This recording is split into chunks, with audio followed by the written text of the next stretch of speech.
everybody. It is Friday and it is Beyond the Steps Day. I am so happy to be back here with you today. My beautiful and wonderful co host Bree was not able to join us today because she is coordinating that amazing move that she's doing out there in Idaho. She will be back for our next show. She will be missed today, but I am very happy to be joined today by Tony DeLelio, one of the amazing Broadway dancers of our time today, and a great friend and a wonderful colleague on the judging circuit with me. When I met him, I knew that he had to be on this show. We coordinated this deal in the back room on a break judging, and this is his second time on the show. And I'm extremely happy to talk to him about how we can create gender neutral performing and learning spaces for young dancers, something he is very passionate about. He's been featured in HuffPost talking about this. So we are very happy that he has found the time today to meet with us and talk on Beyond the Steps. If you are a first-time viewer to the show, we are a weekly video podcast that talks about all things racism and equity, sex abuse and prevention, dance, medicine and science, nutrition, psychology, mindset, and wellness, all things so that we can come together and make the dance industry and performance athletics in general healthier, happier, and safer for everyone. Today, we're going to talk about gender neutral performing and learning spaces for our youth, specifically our youth dancers. This is a topic that I think is long overdue. It's one that we are way behind on as an industry when it comes to the way that we teach, the way we choreograph, the way we adjudicate, and the way that we costume. So we'll probably touch on all of those today. Before we get started, I want to let you know that this episode will be available to you in its entirety on YouTube at TP Dance Creations and at Apollo Performance at any time. You can tag, share, comment, like, let everybody know that this is happening. And you can still do it now because we're just getting started. So please let your friends know to jump on and listen to this important conversation. I'm going to read a little bit about Tony. I can't possibly read this whole bio, but Tony is a queer performance and visual artist, choreographer, and member of the Verdon Fosse Legacy, Broadway, This Ain't No Disco Atlantic, U.S. tours of Cats Revival, Matilda, Kinky Boots, Beauty and the Beast, you name it, and was recently burning up the stage in Broadway's Fosse Dancing. Tony, I am so happy to have you here. It's been a year since we've seen each other and been together, and thank you so much for making time for us today. Of course, thank you for bringing me in to your platform. You have such great conversations, and I loved our last one.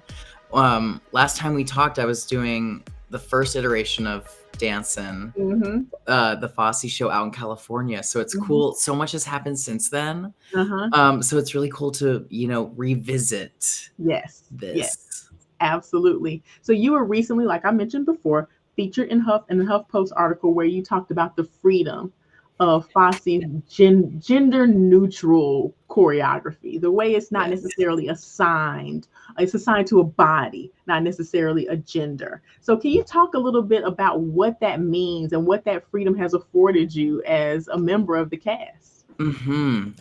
That freedom has afforded me such a deeper exploration of as an actor. I think when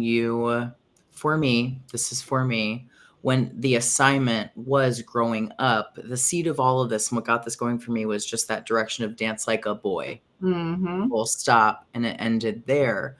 And so I think in my adult life, I've been on this journey of finding out more like, okay, how do I want to inhabit space? How do I want to use my body? What are creative teams wanting to see, for their vision? And so as someone who is queer and lives on a lot of different spectrums in the Fosse world, it was one of the few times in my professional career where I was, asked to explore. All the labels are off. It's like, okay, you as a human being, what are you experiencing right now? And that conversation was for everyone in the room. It wasn't geared towards one group of people. It was, all 22 of us in the space were being given the same information. Did you feel like I mean, I don't want to say spiritual experience with some, because some people relate that to religion, but do you think it made the performing space feel more like a spiritual experience, or experience where you were showing up authentically as whoever the creator is Yes. put you? Yeah. Yeah, I definitely see dance as a spiritual act. Mm-hmm. I'm not a member of any organized religion. However, I do have my own spirituality. Mm-hmm. And with dancing, it's the mind and body working together, and inevitably the soul, because your thoughts, feelings, and emotions are channeled into it. So whether you're aware of it or not, this like transcendent thing happens with a group of people Mm-hmm. to what you're speaking on. And the it felt like an express ticket to get there, Mm-hmm. because we all were being asked to show up so authentically, Mm-hmm. and and also just how we were being seen and respected and spoken to, and what was required of us. um it was full body, full heart, full mind. So yeah, Mm-hmm. it was spiritual. It's something that you can't put words to or pin down. Right. Oh It my was gosh, just that's so, energy that existed in the room. that's That so. happens whenever you're dancing, but because it was so open, Uh-huh. and so, like, what's gonna make this work is, like, what is Melissa who is Melissa? That's what's gonna Uh-huh. make this work, you Mhm, know? mhm, and it makes every show different because your day Yeah, determines how you show up. is different every day. Yeah, Exactly. yeah, is that's amazing. I want to start with the basics because we like to do that here because we never know where Let's people break are it entering into down. the space. Um, Absolutely. Gender neutral. What does gender neutral actually mean, especially in the dance and teaching space? Yes, yes. I believe gender neutral means speaking to um, the human experience, like, with the soul, the mind, the heart, and Hmm. not what you look like, and not even what you it's not assuming how someone is approaching a space based on their Your gender. gender, right? Okay. And I think when you're working on a specific role that's written in the text, even now, like, a lot of that's being interpreted, that's really specific, like a specific character. Hmm. Um, I'm thinking really basic here. Hmm. Elle Woods in Legally Blonde. Hmm. Elle is on paper in the material a woman who lives in Southern California, who graduated Harvard. Hmm. When we're teaching dance, we're not, and in the classroom, and even learning choreography set on a certain dancer, we don't we have the freedom to the dancer is bringing this to life. We're not making Hmm. her as Right. specific as Elle Woods. So I it's interesting that when we're learning port de bras, Hmm. or we're learning technique, it's like, oh, because of your gender, you're going to do it this way. And I understand in older European techniques, Hmm. there it's like the tradition of, like, Hmm. men traditionally do this and women traditionally do that. And Right. there is value in learning that this is a traditional technique and a traditional Mhm. styling, but I think we need to call it out as that, so people understand, Right. especially younger dancers understand. Right.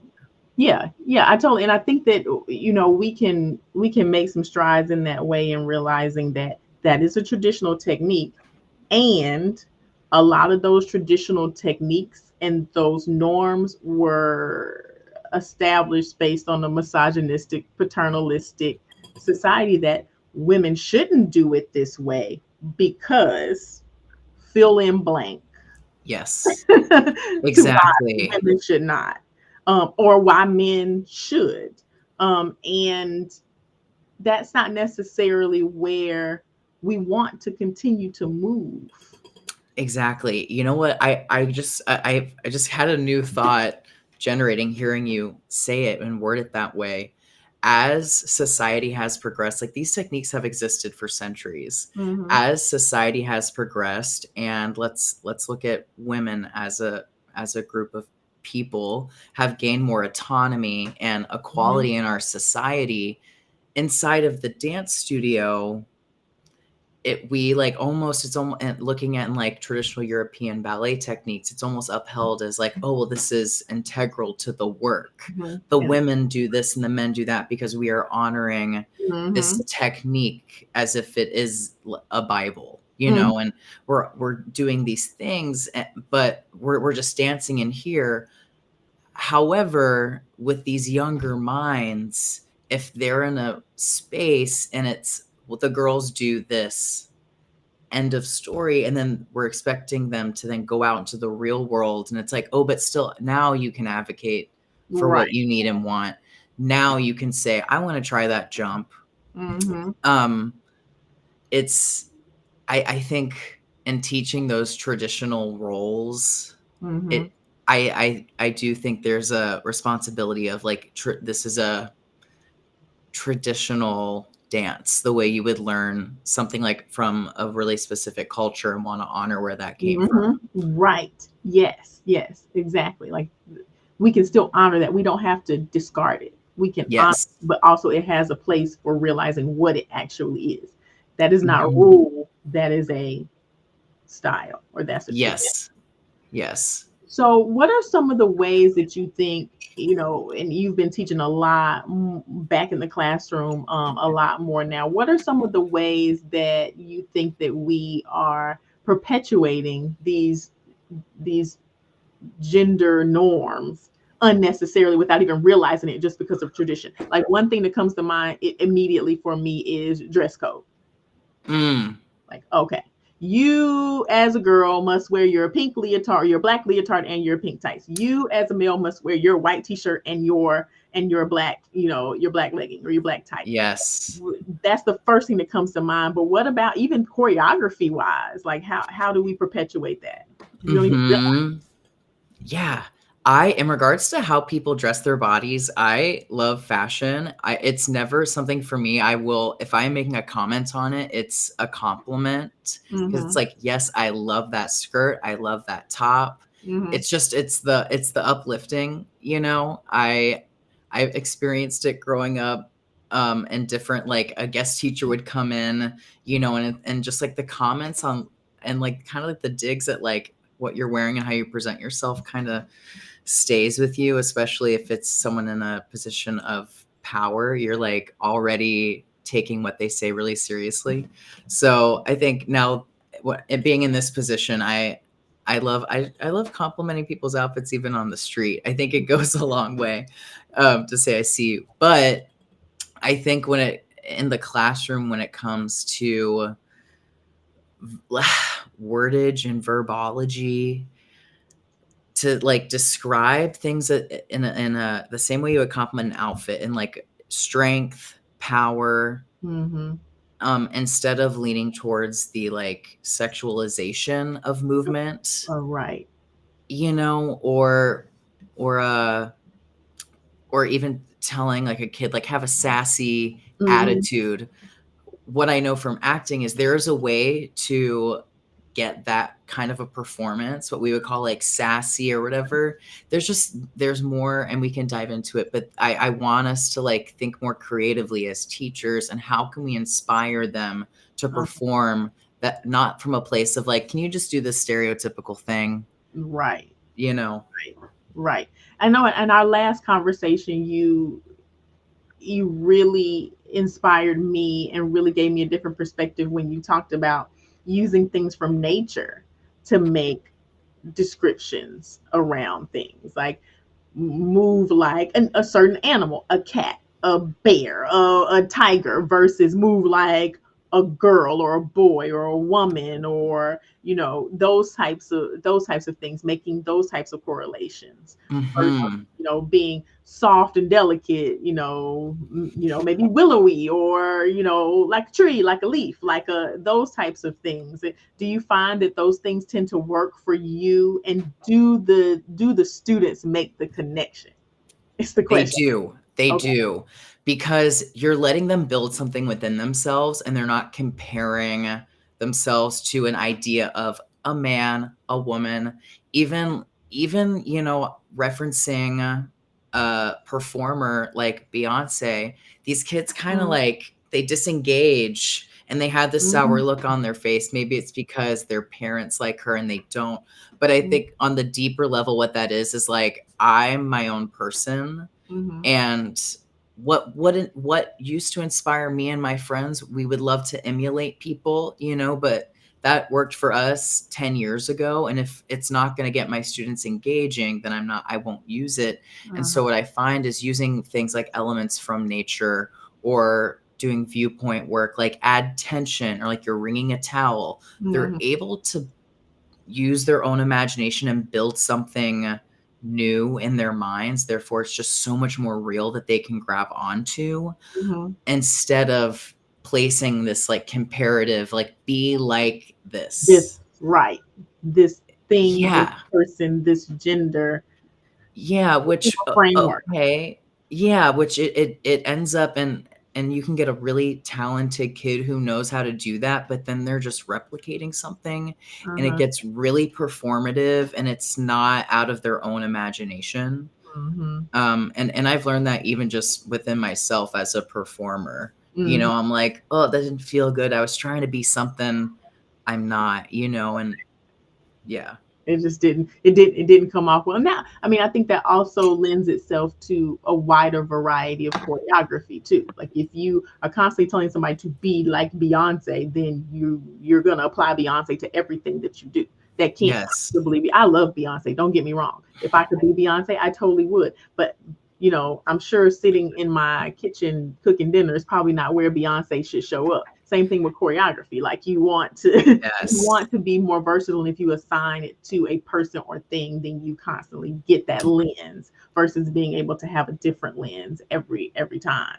Yeah, and I anytime I show my students, 'cause, this, piece of choreography that I'm working on in Virginia, I have a lot of specific references, and I wanna share that with the kids, but when I'm showing them these videos, I'm really clear on why are we watching this, like, what we're looking at the dynamic Mm-hmm. and what they're doing.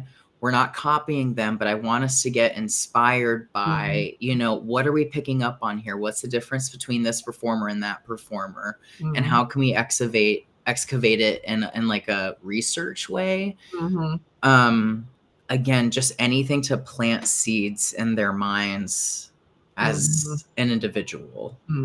Absolutely. If you are just now joining us, we are talking about how we can, or why it is actually important to establish gender neutral learning and performing spaces in our classrooms, on our stages, as we adjudicate, as we critique students. And if you are coming to this episode now, you want to watch it from the beginning, please catch us on YouTube at Apollo Performance or at TP Dance Creations. Like, share, comment, call people over. We still have a lot of show left, so please join us for that. I want to talk about benefits and benefits, and also kind of get into a deeper conversation about the threats that come with not taking the steps to establishing this type of space for your students, because I know that growing up, particularly in the southern region of the United States, and being in what we would consider the Bible Belt, I guess, even there were probably some times that you were in many spaces that did not honor who you were as a person. So what are some of the negative impacts that you felt and that you have seen or that you know of not establishing these type of gender neutral spaces for young dancers? Mm, mhm. I was really blessed with my home studio was such Divine Dance Center, shout out, in Mhm. Roanoke, was a really, like, safe bubble for me to, like, when I got into that studio, like, what I was experiencing at public school, what I experienced even at, like, my performing arts high school program I did, that was, like, really safe, and so it would be when we would bring in a guest teacher or at convention, these things would be said, and we would all just kinda like, ugh, look at each other, and and to answer your question, in those experiences, it was this like practice of public shaming Mm. where these things are said because you're in a group of people, but it was comments based on anything related to assuming something about the kid based on how they look. Mhm. Um, yeah, and not wanting to lead with curiosity for the students in front of a group of people that is really lasting. So I think what I experienced it because I am very aware that I am a loud and crazy dancer, especially in high school. Oh my god. And so I attracting attention and putting yourself out there like that warrants yourself to have these things said to you that isn't actually there to help you. Mhm.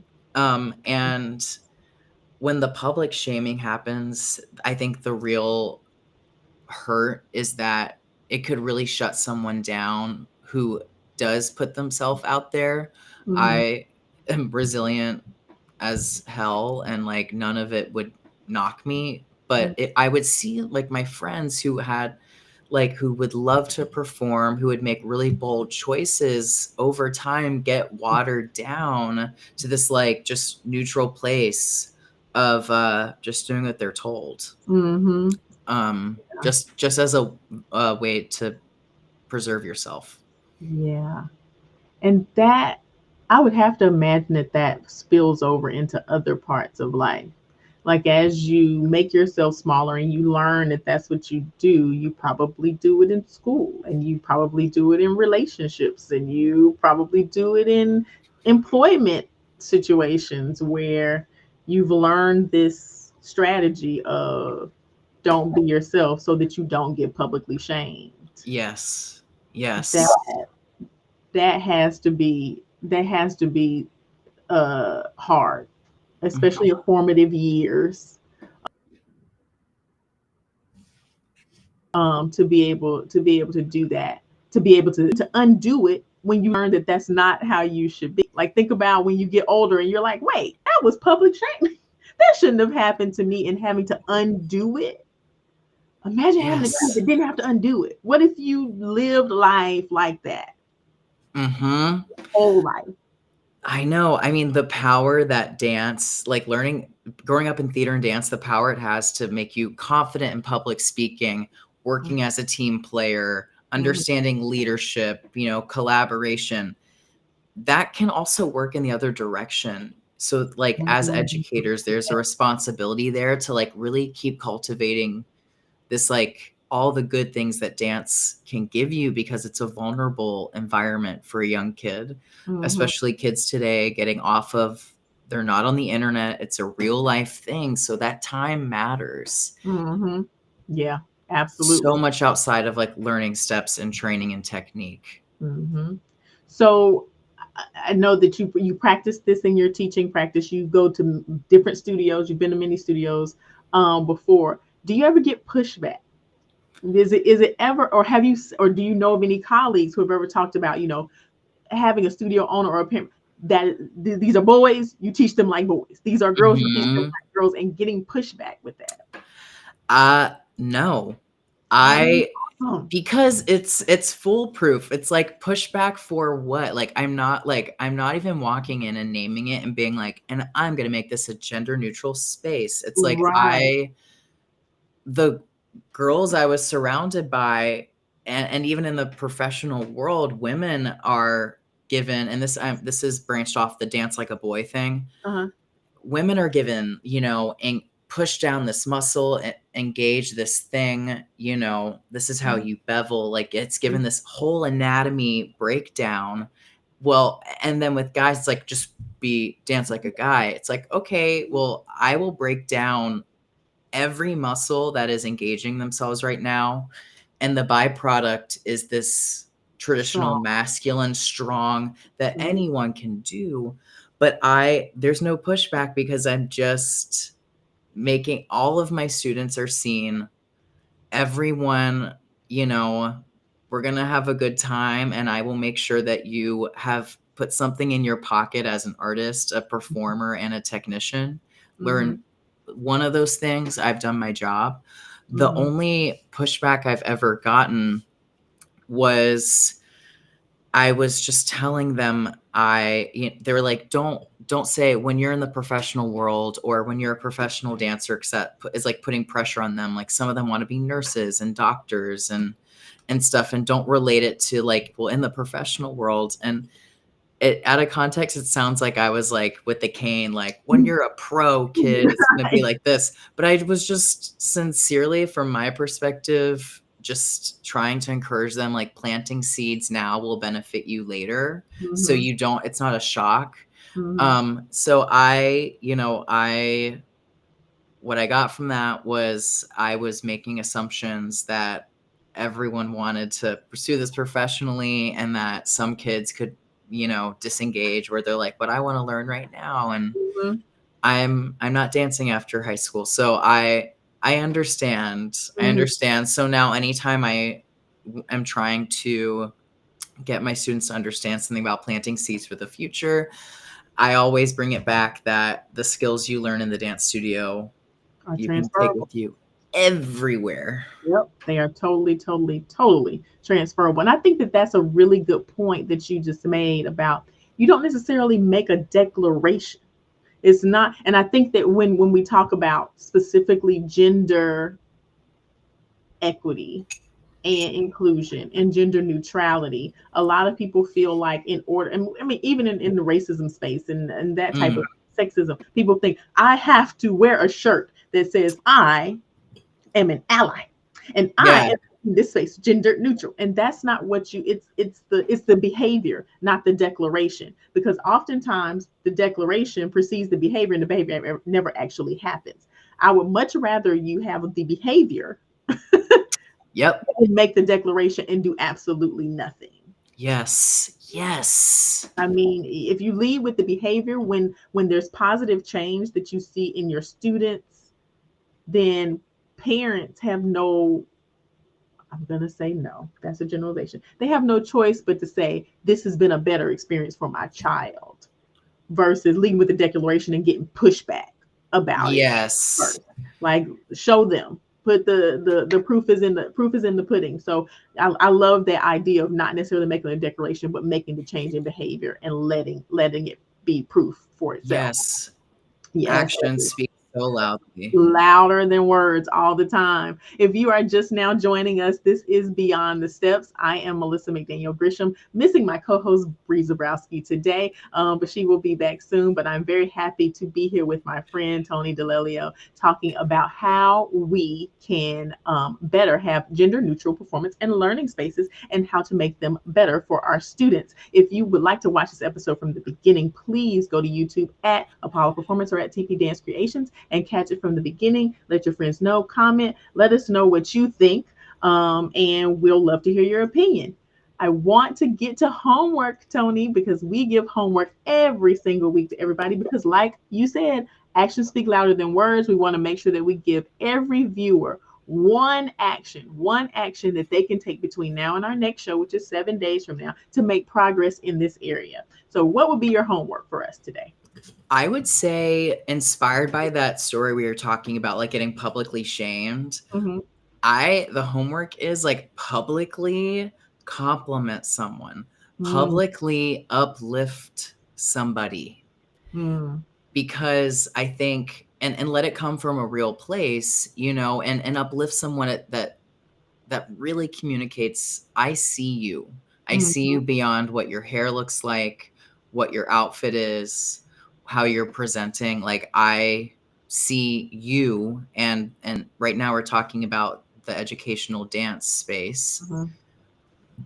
Whether that's like a classmate of yours, a student of yours, a colleague, even if you're working professionally, uplift somebody. And I add the publicly thing because the power that being shamed publicly can have, Mm-hmm. uplifting someone and Okay. telling your student, like everybody, like Melissa just did this in a way I have never seen before. Like, please, can you share this? Like, Mm-hmm. do this for the class. I think then it just gets everyone else on board with Mm-hmm. wanting to do well and seeing other people get called out for doing well.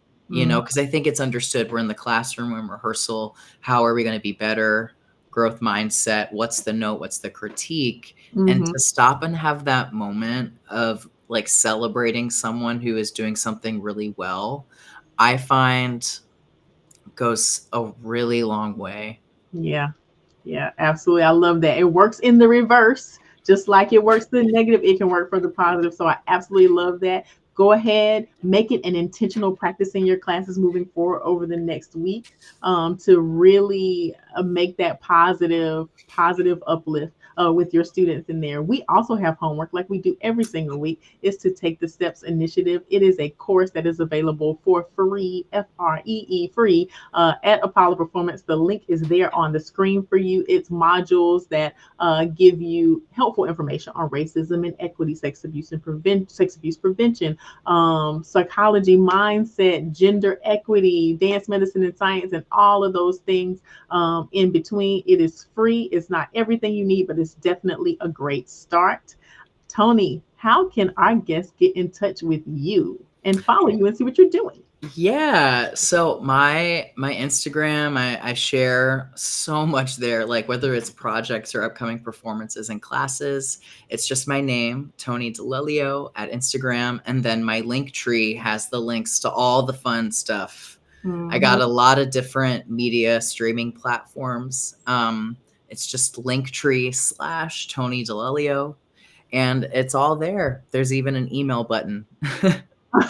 There is even an email button, so you can email, and you do classes, master classes, choreography, and everything, right? I do. I do. Right now, all my choreographic efforts are at my home studio at Divine Dance. For this Okay. piece that I'm really passionate about, I'm trying to keep things a secret, and just let the work get shared. But Hmm. it's a dream. It's a dream, and I'm grateful to the studio owner Riley Fitzgerald for letting me come in and make this piece. I've never worked with 27 dancers before. Wow. Because normally the projects you fund, it's like, all right, the budget allows for a duo or trio Right. or a Trio little or group. solo, right? Exactly. Yeah, And but this is it's a dream, and those kids perform. I'm wow. like getting emotional just thinking about it, but they work hard, and they show up. And in that room, we practice everything we've been talking about, you know, and we'll have a thing where it's like, all right, has anyone who inspired you, you know, or even like doing it in classes, you know, just asking that question. Yeah. Awesome. Well, Wow. Sorry, that listen, was a tangent. I'm trying to get you to North Carolina. So if there's other people out there in North Carolina who want Tony, then email me and we'll get Let's together. And dance. we will come together and we will set up something. So thank you so much. It has been a pleasure and an honor to have you. I can't wait to see you again. Hopefully, I see you again on the judging circuit. If not, I'll see you again in my studio, and we can work together there. Thank you to everyone out there who is watching. Next week is a flashback with Ashley Mowry, where we're going to talk about how does mentally abusive behavior by dance educators impact our students. It's a flashback to season 1 when Ashley was with us, and we talked about that. So make sure you don't miss out on that, and make sure you do your homework. And until we see you next time, we hope that you continue your journey beyond the steps. See you next week. Bye, everyone.